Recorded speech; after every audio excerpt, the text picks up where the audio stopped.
Assalamu alaikum. This is Abdulrhman, a student of King Faisal University. We are in part 20 of a series of lessons in C# using console app. And in our plan, this will be the last video for this tutorial. Time really runs fast, and I thank you for staying with me in this tutorial. So in this last lesson, we will learn about LINQ with list of class objects. Let's review the syntax of an ideal LINQ statement with clauses: from, join, where, order by, and select. In this lesson, we will focus on using LINQ with list of objects of a class. This is somewhat similar to our third and fourth examples. Again, we will only have one project in this lesson, but we will change the LINQ several times.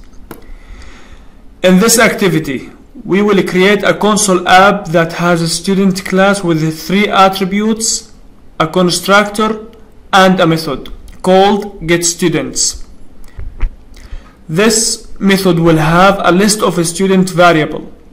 5 objects of a student class will be added to the list, and that list will be returned by the method. We will start with the first one by displaying all the objects using LINQ. Let's create a new project and name it CA20_1.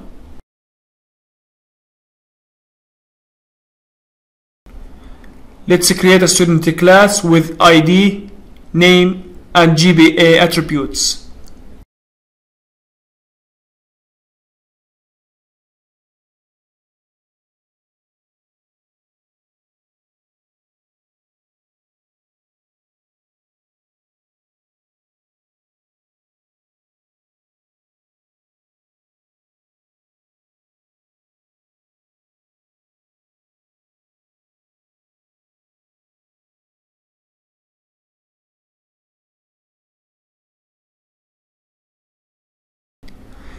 We will have a constructor with 3 attributes as parameters.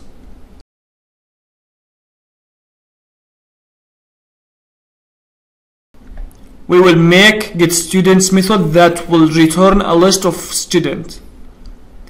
We will make it static so we can call it using the class name. Let's declare our list.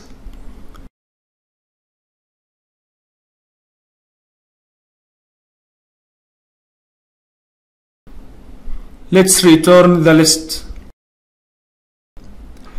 But we must still add 5 objects to our list.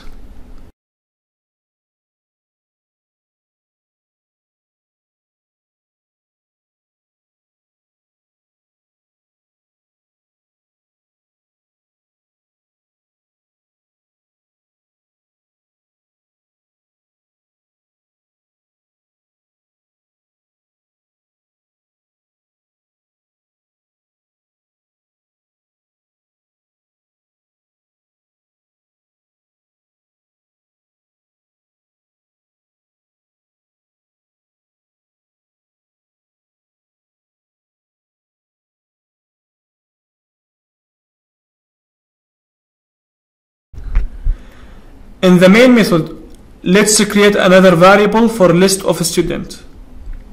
Let's place the 5 objects to this variable by calling getStudents method.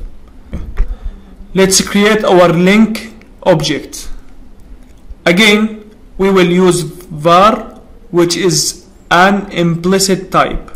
From S is the object in students. Select S, we will select the whole object. Let's display them using for each.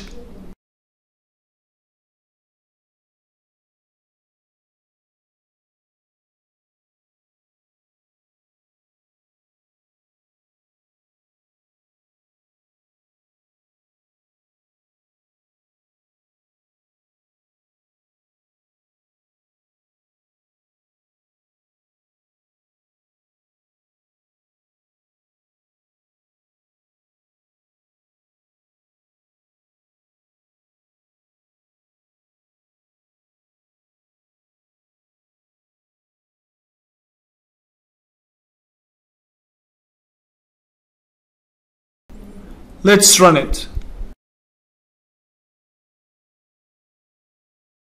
Well done.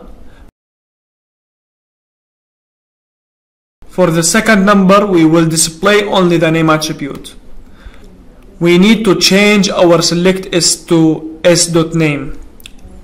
Inside for each, since the LINQ result will only contain one string value, we can already remove the calls to every attribute. Run it.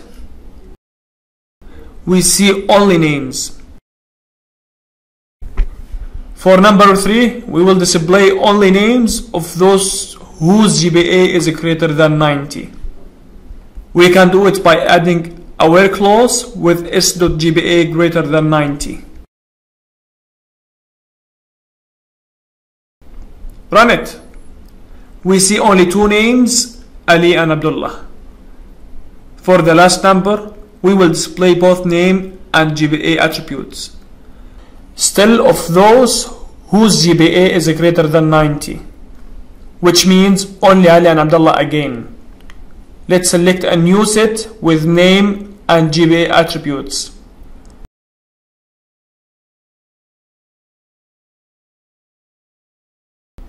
Let's display both name and GPA.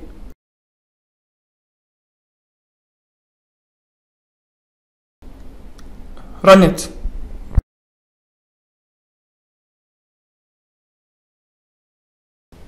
Well done! Again, I appreciate that you have stayed all throughout this series of lessons. I still hope to see you in our next tutorial about WinForms.